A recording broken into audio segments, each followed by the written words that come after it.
नमस्कार दोस्तों, आप लोग कैसे हैं। आशा करता हूं कि आप लोग अच्छे होंगे। दोस्तों, आज हम हाजिर हैं सिंहासन बत्तीसी की तीसरी कहानी लेकर, तीसरे दिन की, जो कि चंद्रकला राजा भोज को यह कहानी विक्रम की सुना रही है। तो चलते हैं, ज़्यादा देर ना करते हुए कहानी की तरफ बढ़ते हैं।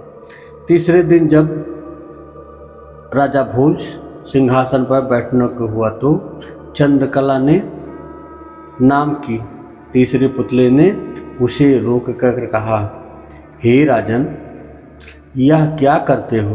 पहले विक्रमादित्य जैसे काम तो करो, तब सिंहासन पर बैठना। राजा ने पूछा, विक्रमादित्य ने कैसे काम किए थे?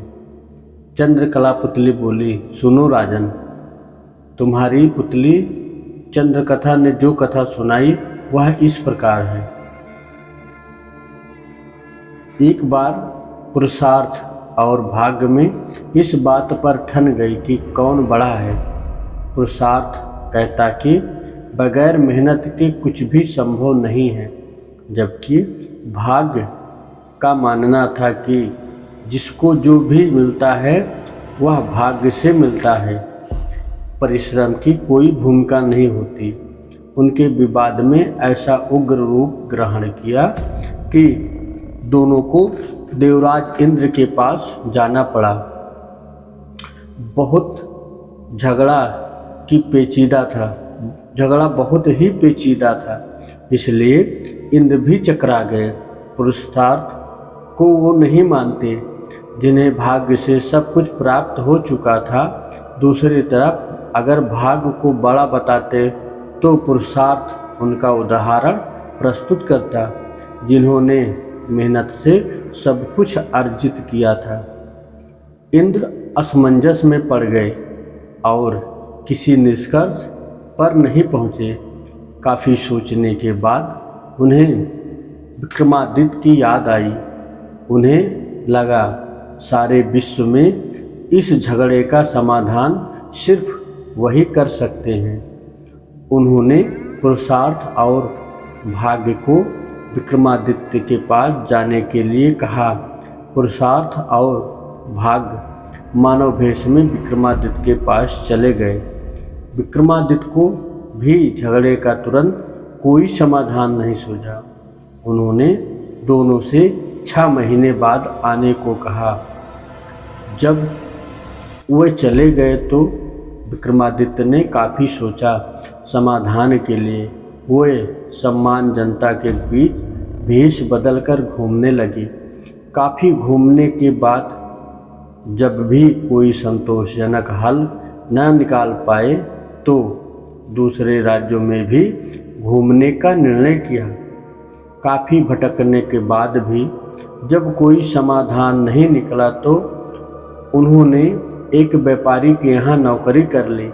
व्यापारी ने उन्हें नौकरी उनके यहाँ कहने पर दी कि जो काम दूसरे नहीं कर सकते वो कर देंगे। कुछ दिनों बाद वह व्यापारी जहाज पर अपना माल लादकर दूसरे देशों में व्यापार करने के लिए समुद्री रास्ते से चल पड़ा। अन्य नौकरों के अलावा उसके साथ विक्रमादित्य भी थे। जहाज कुछ ही दूर गया होगा कि भयानक तूफान आ गया। जहाज पर सवार लोगों में भय और हताशा की लहर दौड़ गई। किसी तरह जहाज एक टापू के पास आया और वहां लंगर डाल दिया गया। जब तूफान समाप्त हुआ तो लंगर उठाया जाने लगा, मगर लंगर किसी के उठाए न उठा। अब व्यापारी को याद आया कि विक्रमादित्य ने यह कहकर नौकरी ली थी कि जो कोई ना कर सकेगा वो कर देंगे। उसने विक्रमादित्य से लंगर उठाने को कहा। लंगर उनसे आसानी से उठ गया। लंगर उठते ही जहाज तेज गति से बढ़ गया, लेकिन टापू पर विक्रमादित्य छूट गए। उनकी समझ में नहीं आया क्या किया जाए। द्वीप पर घूमने फिरने चल पड़े। नगर के द्वार पर एक पट्टिका टंगी थी जिस पर लिखा था कि वहाँ की राजकुमारी का विवाह पराक्रमी विक्रमादित्य से ही होगा। वह चलते चलते महल तक पहुँचे। राजकुमारी उनका परिचय पाकर बहुत खुश हुई और दोनों का विवाह हो गया। कुछ समय बाद वे कुछ सेवकों के साथ लेकर अपने राज्य की ओर चल पड़े। रास्ते में विश्राम के लिए जहाँ डेरा डाला वहीं एक सन्यासी से उनकी भेंट हुई। सन्यासी ने उन्हें एक माला और एक छड़ी दी।